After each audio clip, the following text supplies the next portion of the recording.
पंजाब सरकार ने एक विशेष सत्र बुलाया। 13 अप्रैल को बैसाखी के दिन विधानसभा का विशेष सत्र बुलाने का ऐलान मुख्यमंत्री मान ने सोशल मीडिया प्लेटफॉर्म एक्स पर पोस्ट कर दिया। सीएम मान ने पोस्ट में लिखा कि इस सत्र के बीच बेअदबियों के खिलाफ सख्त कानून लाया जाएगा। इस कानून के जरिए दोषियों को कड़ी सजा दिलाई जाएगी।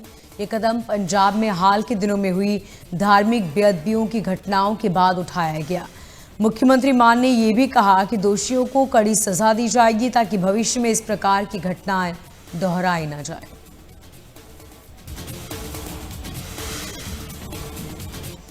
चंडीगढ़ में शिरोमणि अकाली दल के विंग के जिला प्रधान सरवंश सिंह अपने साथियों के साथ आम आदमी पार्टी में शामिल हो गए।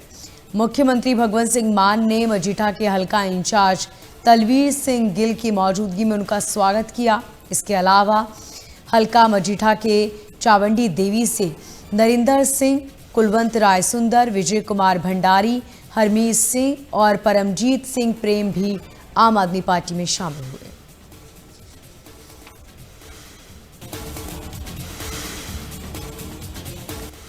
पंजाब में आगामी विधानसभा चुनावों को लेकर बीजेपी ने तैयारियां शुरू कर दी। इसी बीच हरियाणा के मुख्यमंत्री नायब सिंह सैनी ने पंजाब में 2 जगहों पर जनसभा को संबोधित किया। सीएम ने सबसे पहले संगरूर जिले के लहरागागा और फिर पटियाला जिले के समाना में जनसभाओं को संबोधित किया। उन्होंने आगामी विधानसभा चुनाव में बीजेपी की जीत का दावा किया और हरियाणा में किए गए विकास कार्यों के बारे में जानकारी दी।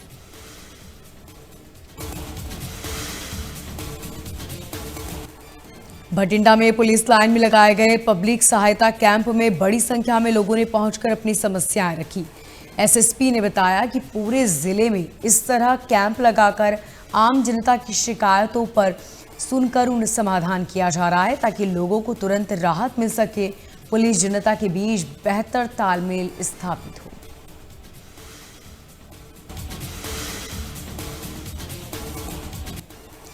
जालंधर में व्यक्ति से लूटपाट की वारदात सामने आई। 2 अज्ञात बाइक सवार आरोपी व्यक्ति से 1000 की नकदी छीनकर फरार हो गए। वारदात के बाद पीड़ित व्यक्ति ने सड़क किनारे लेटकर रोष प्रदर्शन किया। घटना की सूचना मिलते ही पुलिस पहुंची। पीड़ित की शिकायत के आधार पर मामला दर्ज किया। पुलिस ने बताया कि पीड़ित व्यक्ति के साथ पहले भी इस तरह की वारदातें हुई हैं। आरोपी को जल्द गिरफ्तार किया जाएगा।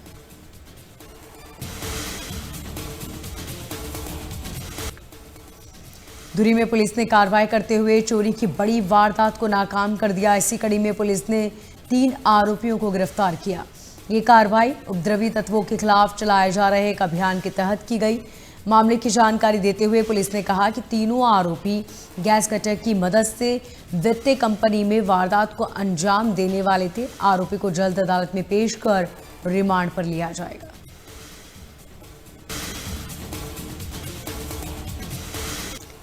हरियाणा के मुख्यमंत्री नायब सिंह सैनी दिल्ली पहुंचे। पंजाब से लौटने के बाद उन्होंने केंद्रीय गृह मंत्री अमित शाह से दिल्ली में उनके आवास पर मुलाकात की। दोनों नेताओं के बीच प्रदेश के कई मुद्दों को लेकर बातचीत हुई।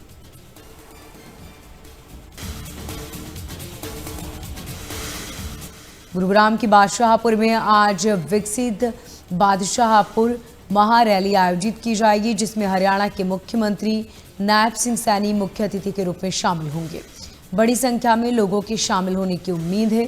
सीएम ग्रामीण विकास, स्वास्थ्य, शिक्षा योजनाओं को लेकर चर्चा करेंगे, तो वहीं प्रशासन ने रैली के मद्देनजर सुरक्षा के कड़े इंतजाम किए।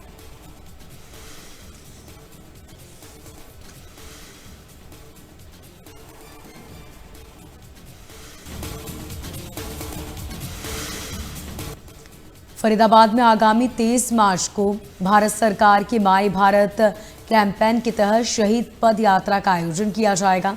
यात्रा का मुख्य केंद्र हरियाणा का फरीदाबाद होगा। खेल मंत्री गौरव गौतम ने कहा कि केंद्रीय मंत्री मनसुख मंडाविया और हरियाणा सरकार के प्रतिनिधि समेत करीब 10,000 युवा इस पद यात्रा में शामिल होंगे। पद यात्रा का मकसद शहीद भगत सिंह, राजगुरु सुखदेव की स्मृति को जीवित रखना है।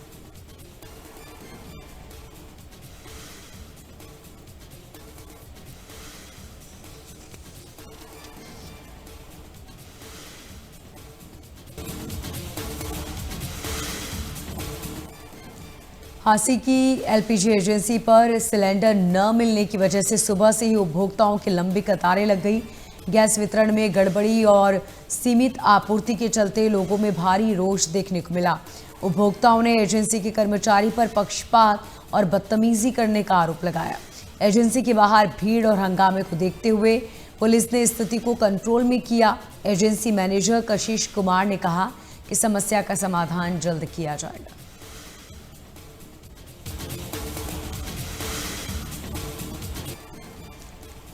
पानीपत स्थित मनी एक्सचेंज कार्यालय पर फायरिंग करने वाले 3 आरोपियों को सीआईए 1 और एसटीएफ की संयुक्त टीम ने गिरफ्तार किया। पुलिस ने कहा कि आरोपी की पहचान कुणाल, कृष्णा और संदीप के रूप में हुई। तीनों आरोपियों का अब तक कोई आपराधिक रिकॉर्ड नहीं मिला। उन्होंने कहा कि आरोपियों ने विदेश में गैंगस्टर रणदीप मलिक के इशारों पर फायरिंग की थी और अब उनसे पूछताछ जारी है।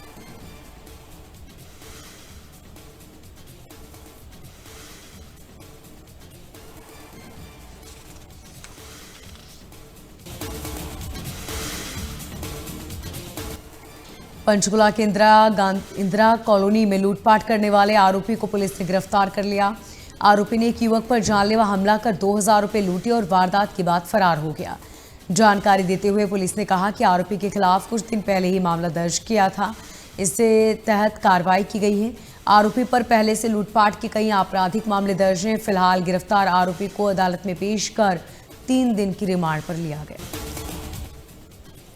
आज लखनऊ के लोक भवन सभागार में मुख्यमंत्री योगी आदित्यनाथ का कार्यक्रम आयोजित किया जाएगा। 1228 नवचयनित नर्सिंग अधिकारियों को नियुक्ति पत्र दिए जाएंगे। इनमें से कई अधिकारियों को सीएम खुद नियुक्ति पत्र देंगे, जबकि 13 राजकीय मेडिकल कॉलेजों और 2 संस्थाओं में वर्चुअली दिए जाएंगे। अपर मुख्य सचिव स्वास्थ्य एवं चिकित्सा शिक्षा अमित कुमार घोष ने कहा कि मुख्यमंत्री ने विभाग में खाली पदों पर नियुक्ति पत्र देने के निर्देश दिए हैं। सरकार का लक्ष्य है कि प्रदेश के ज्यादा से ज्यादा युवाओं को जॉब मिल सके।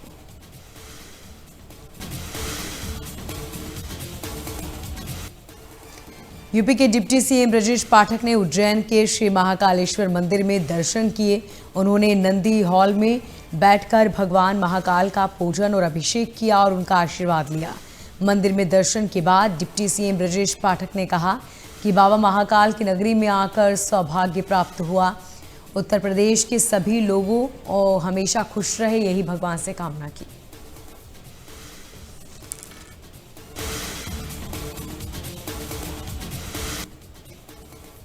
हल्द्वानी में धामी सरकार के 4 साल पूरे होने के अवसर पर कार्यक्रम आयोजित किया गया, जिसमें रक्षा मंत्री राजनाथ सिंह शामिल हुए।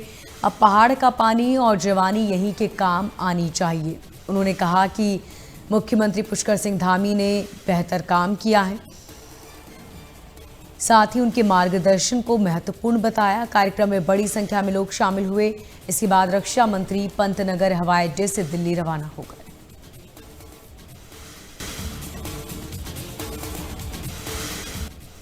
नैनीताल में पहाड़ में हुए दर्दनाक सड़क हादसे में उन्नाव से आए 2 पर्यटकों की मौत हो गई, जबकि 2 अन्य गंभीर रूप से घायल हो गए। सभी लोग उन्नाव से कैचीधाम और जागेश्वर जा रहे थे। तभी मलगेटिया के पास उनकी कार अनियंत्रित हो गई और 80 फीट गहरी खाई में जा गिरी। सूचना मिलने पर पुलिस, एसडीएफ, दमकल विभाग की टीम पहुंची। रेस्क्यू कर सभी को बाहर निकाला और हॉस्पिटल में एडमिट कराया गया।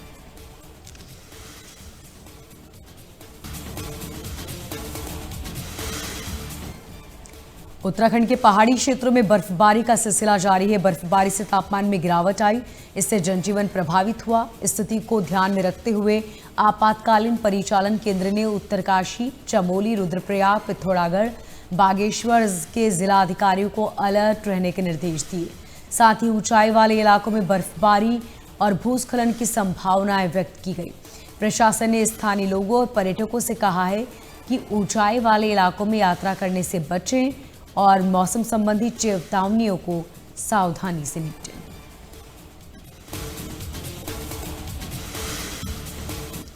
लद्दाख के उपराज्यपाल विनय कुमार सक्सेना ने राष्ट्रपति मुर्मू से मुलाकात की। इस बीच उपराज्यपाल वीके सक्सेना ने राष्ट्रपति मुर्मू को पारंपरिक शॉल भेंट की।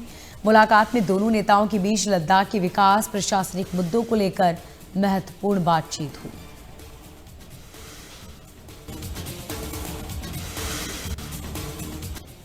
दिल्ली की सीएम रेखा गुप्ता ने पीएम मोदी से मुलाकात की। शहर के विकास, शिक्षा, स्वास्थ्य क्षेत्र में सुधार के मुद्दों पर बातचीत हुई। सीएम रेखा गुप्ता ने प्रधानमंत्री को नई परियोजनाओं और योजनाओं के बारे में जानकारी दी।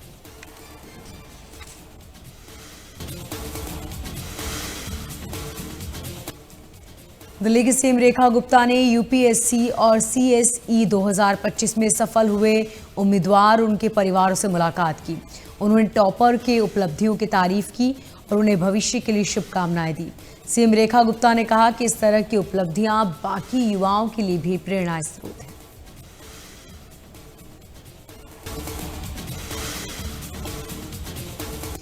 चैत्र नवरात्रि के चौथे दिन दिल्ली के झंडेवाला मंदिर में मां दुर्गा की आरती की गई। प्रथम आरती के लिए भक्त सुबह से ही लंबी कतारों में नजर आए। आज के दिन देवी दुर्गा के स्वरूप मां कुष्मांडा की पूजा होती है। मंदिर में आए भक्तों ने नवरात्रि को लेकर खुशी जाहिर की। वहीं श्रद्धालुओं के लिए मंदिर में बेहतर इंतजाम किए गए।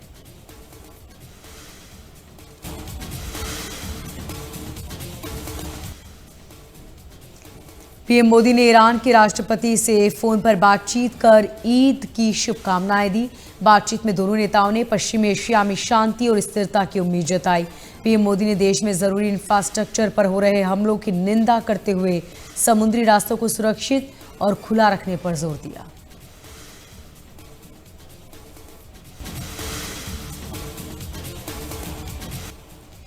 ईरान और अमेरिका इजरायल के बीच जारी तनाव का आज 23वां दिन। इस बीच शनिवार को देर रात ईरान ने इजरायल पर मिसाइल हमले किए और इस हमले का लक्ष्य डिमोना शहर था, जो इजरायल का बेहद ही संवेदनशील परमाणु कार्यक्रम केंद्र माना जाता है। इस हमले में 20 लोग घायल हो गए, जबकि एक बड़ी इमारत मलबे में तब्दील हो गई।